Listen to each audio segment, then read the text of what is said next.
Muy bien, bueno, pues buenas tardes y de veras tenemos que agradecerles que, además de lo que comentaba Jorge, es cierto que ha sido un arduo trabajo y además venir y regresar después de comer, bueno, pues nosotros los que estamos aquí les agradecemos mucho que estén aquí una buena cantidad de personas. Traigo una presentación. Bueno, pues vamos a trabajar en el desarrollo de las tecnologías al servicio de la administración pública y el gobierno electrónico. De veras, todos lo han hecho y yo también quiero agradecer a todos los organismos organizadores, pero especialmente al Tribunal Electoral del Poder Judicial de la Federación, especialmente al doctor Acuña, a Jorge Traltelpa y a Alan, por su gentileza y sus atenciones. Conocer algunos elementos y desarrollos que han permitido buscar la eficiencia en las instituciones públicas y han brindado un mejor servicio a la ciudadanía. Hay mucho que hacer, hemos avanzado mucho, pero también esto voy a tratar de cumplirlo el día de hoy. Pero antes quiero decir que me siento muy orgullosa de compartir esta mesa con una representante de Uruguay y con un canadiense. Y entonces, de verdad, muchísimas gracias. Yo he tomado nota de muchas hipótesis y de muchas ideas. Hay algunas que no estoy totalmente de acuerdo con ellas, pero hay otras que sí. Y hay otras que me las voy a llevar de tarea. Si logro, fíjense bien, que algunos de ustedes también se lleven de tarea algo de lo que yo voy a decir, valió la pena, de verdad, estar aquí. La globalización, el impulso de las TIC, específicamente el desarrollo de Internet y las tecnologías de la información en conjunción con otros factores, han dado lugar a la incorporación en nuestra Constitución. Y fíjense bien lo que voy a decir aquí. Un par de derechos de muy reciente cuño en nuestro sistema jurídico, sobre los cuales todavía hace falta definir muchos elementos. Y este par de derechos son el derecho de acceso a la información y la protección de datos personales. En una visión muy esperanzadora, de mucha esperanza, Daniel Bell propuso al inicio de los 70, y es de los temas que también hemos estado hablando por aquí, de la sociedad de la información, de la sociedad del conocimiento. ¿Sí? Y es esto mucho más que sociedad del conocimiento, sino también este derecho que tenemos de saber, y es algo de lo que también voy a tratar. ¿Por qué? Porque trae como consecuencia un compromiso de poder saber, de poder conocer y de poder tomar decisiones, como mucho se ha ventilado estos 2 días. ¿Qué comprende la sociedad de la información? El uso masivo de las tecnologías. Miren, y ahí está una muestra de ello, para difundir el conocimiento y los intercambios. Y vuelvo a decirles así, ya con mayúscula. A mí me llevo también una nueva hipótesis que es muy interesante,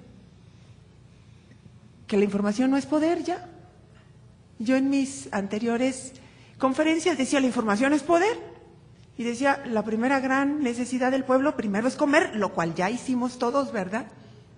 Y a mí si me da un poquito de hambre, tenemos aquí pan. Y la verdad, fíjense que me convenció. Ahora, no nada más la información es poder, sino el conocimiento es poder, ¿verdad? Y entonces, para estar en condición de saber, si digo los nombres de los ponentes, me puedo equivocar o puedo decir algunos y omitir otros, y entonces mejor voy a decir las frases que comentaran. Y fíjense qué interesante. Dice Bobbio, para estar en condición de saber. Volvemos a mi presentación. Y quiero detenerme aquí para decirles que esta frase no es mía, es de la ministra Olga Sánchez Cordero, donde habla de este par de derechos de reciente cuño que nos obliga a ustedes y a los académicos a ponernos a trabajar.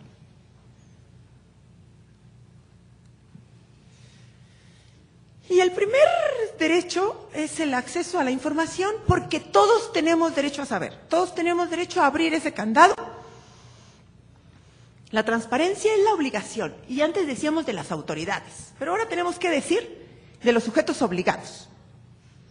Y es el derecho de toda persona, y antes decíamos de los gobernados. El ejercicio de solicitar y entregar información, de formar una cultura de la transparencia formar una cultura de la transparencia es que las autoridades o los sujetos obligados, los cuales aquí me llamó mucho la atención, es bueno, pues, si somos sujetos obligados, si somos autoridades, si somos funcionarios, nos pagan dinero y nos pagan ¿quién? Yo misma, ¿verdad? Ahorita no soy, pero he sido. Y entonces, por lo tanto, la información está hasta en Internet. Pero tenemos obligación de rendir cuentas. ¿A quiénes? A los gobernados, y vuelvo a rectificar a toda persona, de las decisiones que se realizan. Y también de crear una cultura de participación ciudadana, de respeto y de fomentar este ejercicio del derecho. Pero ¿cuáles son las causas? Ya esta diapositiva la presentaron, pero yo la traigo ya más actualizada y dije, ya se lo comenté al ponente, y le dije, bueno, ya no son, en el 2009, ya son 85 países con leyes de la transparencia, y ahí está. ¿Sí? Y es una exigencia internacional, y aquí está la prueba. Es una demanda de la sociedad civil. Es un requisito de la economía y de la necesidad de las empresas. Y es un mandato constitucional y es un consenso de los países, de los partidos políticos. México tenemos una ley federal y 32 estatales. Hemos avanzado bastante bien y esto ya se ha dicho. Y fíjense bien qué interesante. Yo quisiera llevarme esto, que es mi ponencia, y decir esto es mío, no, pero yo tengo una formación académica y todos los que somos maestros decimos aquí está y compartimos el conocimiento. Y decimos ya es de ustedes. La transparencia no es fácil, no es una condición natural. Las burocracias no nacen transparentes, y menos la mexicana. Por eso la transparencia debe elaborarse, construirse, implementarse cuidadosamente con una visión de largo plazo, que asuma al mismo tiempo diferentes objetivos, objetivos legales, objetivos reglamentarios, objetivos organizacionales, objetivos educativos y culturales, dentro y fuera de las instituciones del Estado.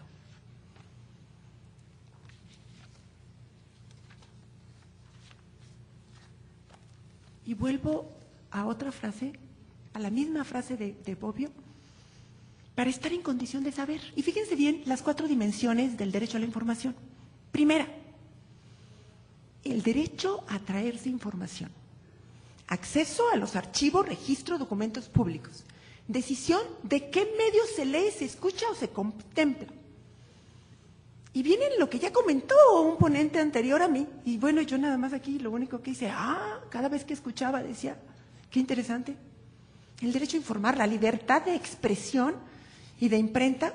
Y el derecho también a poder constituirnos o constituir sociedades o empresas informativas. La tercera dimensión es el derecho a ser informado, pero ¿cómo? Con información objetiva y oportuna, con información completa, es decir, el derecho a enterarse de todas las noticias, a tener una información universal y además que sea para toda persona, no nada más para un grupo de personas. Y una cuarta dimensión que es el derecho a la verdad, a recibir información certera, a contar con formas para verificar esa información y a informarse sobre situaciones completas. Este derecho comprende entonces el derecho a buscar, recibir, difundir información, ideas, el acceso a los archivos de toda clase de documentos públicos, a recibir esa información objetiva en forma expedita y sobre todo verdadero. Y ya lo dijeron aquí anteriormente, es una prerrogativa que tiene toda persona para acceder y examinar los datos y registros públicos que se encuentran en poder de las autoridades, salvo que la información tenga algún tipo de clasificación. Y traigo por aquí un esquema que nos va a ayudar a comprenderlo. Pero antes vamos a ver rápidamente la cronología del derecho a la información. Ya lo han dicho, que es desde 1948 que México firma la Declaración Universal de los Derechos Humanos, 1966, Pacto Internacional de los Derechos Políticos, 1969, pero bueno, hasta 1977 reformamos nuestra Constitución. Luego en el 2003, que es la entrada en vigor de la Ley de Transparencia y Acceso a la Información Pública Gubernamental, y bueno, en el 2007 la reforma, que ya se ha mencionado, pero que aquí también yo la quiero volver a mencionar, y bueno, me gusta la idea para como que a terminar con este seminario, como que un poquito repitiendo lo que anteriormente han dicho, y espero que esto sirva. Bueno, obviamente soy de Nuevo León y por aquí les dejo esta información en donde está la cronología de la información de mi estado y también la cronología del derecho a la protección de datos personales. Pero recordemos que antes, a partir del 6 de diciembre de 1977, solamente decía el derecho a la información será garantizado por el Estado, pero luego después ya nos dijo cómo, ¿verdad? Y decíamos con principios y que toda información en posesión de autoridad deberá de ser pública y solo será reservada. Y aquí empezamos a ver estos elementos tan importantes como la temporalidad y la prueba de daño por razones de interés público y este principio fundamental de máxima publicidad que es en caso de duda la información es pública. Y antes de esto lo interpretábamos al revés. En caso de duda la información era reservada y ahora debe de ser pública. Lo traigo en rojo porque es algo muy importante, me llamó mucho la atención que decían estos dos derechos nuevos, de nuevo cuño, van de la mano y no limita uno al otro. Híjole, me llevo esa hipótesis para seguir reflexionando, ¿Sí?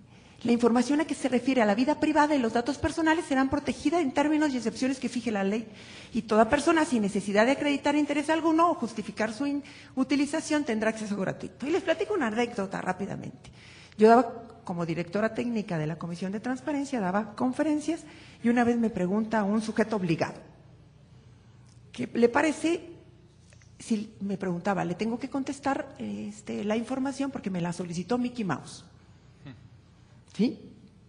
Y yo les preguntaría a ustedes, ¿cómo ven? Le tiene que contestar porque la solicitó Mickey Mouse. Y le decía, sí, le tienes que contestar aunque te la haya solicitado Mickey Mouse. O Plutón, o Daisy, o el Pato Donald. El problema que va a tener Mickey Mouse es que no va a poder ejercer el recurso de inconformidad. Y volvemos, aunque la solicita, no necesitamos saber, ¿sí? Porque fíjense bien, sin necesidad de acreditar interés alguno o justificar su utilización, tendrá acceso gratuito, que también se ha visto esto.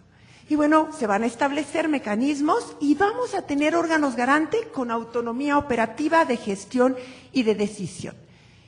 Y aquí viene lo interesante que la verdad me ha llamado mucho la atención y que yo estoy totalmente de acuerdo. Pero ¿cómo damos información si no tenemos los archivos? Pero desde nuestra Constitución dice, los sujetos obligados deberán preservar sus documentos en archivos administrativos actualizados y publicarán a través de los medios electrónicos disponibles la información completa. Las leyes determinarán la manera en que los sujetos obligados deben de hacer pública la información relativa a los recursos públicos. Y aquí es donde le llamamos sujetos obligados porque no nada más las autoridades, sino también personas físicas o morales. Y los dientes, que es la inobservancia de estas disposiciones, será sancionada. Pero aquí hay un término que lo dijo una de las ponentes, ya iba a decir el nombre, pero acuérdense que les prometí que no iba a decir ningún nombre porque si no me puedo confundir. El famoso término de indicadores de gestión. Porque todos tenemos derecho a saber. Y además con este saber me tiene que llevar a tomar decisiones. Y entonces, con indicadores de gestión, y deberíamos de hacer un seminario completo sobre el tema de indicadores de gestión.